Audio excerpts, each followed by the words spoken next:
kia no maka nihiauya.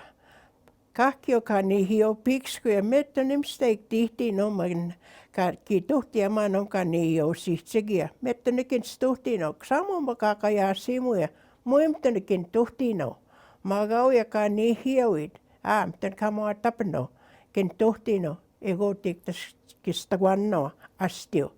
Iguan mego tego asun et smoya ke taasimsino ni na weuti apitasta muhtisik.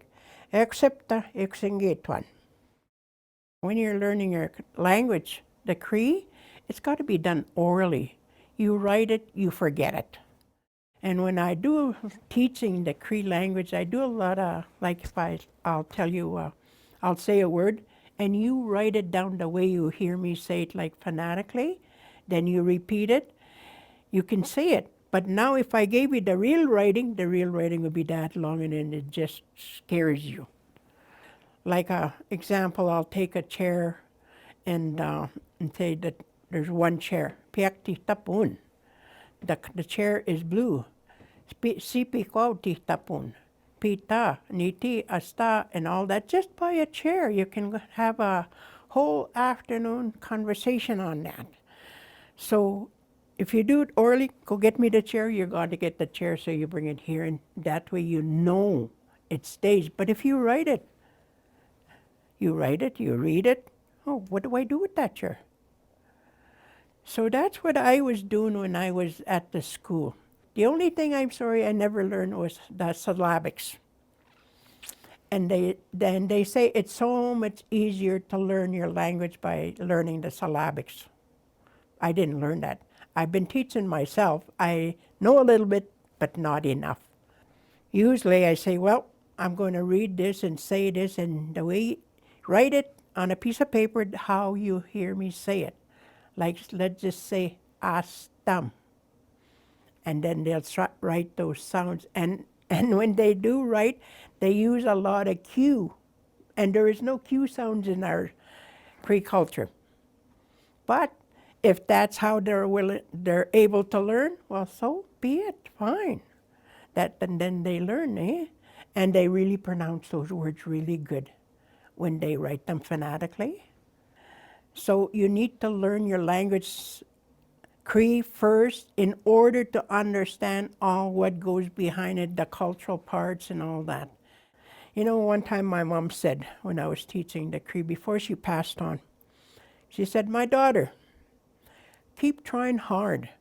Teach our children their Cree. They need to do our feast years ahead. They won't even try. But anyhow, they'll be singing, oh, the bear come over the mountain. She said, and she just laughed. And years to come, that's what they'll be singing in English. But, you know, there's Cree songs in English for every function, like for the feast, for the Sundance, for the round dance. There's all songs for them. They're all sacred songs. There's even a song when a person passes away, they sing that, and it seems like it's helping them move on to the next world. It's a real soft song.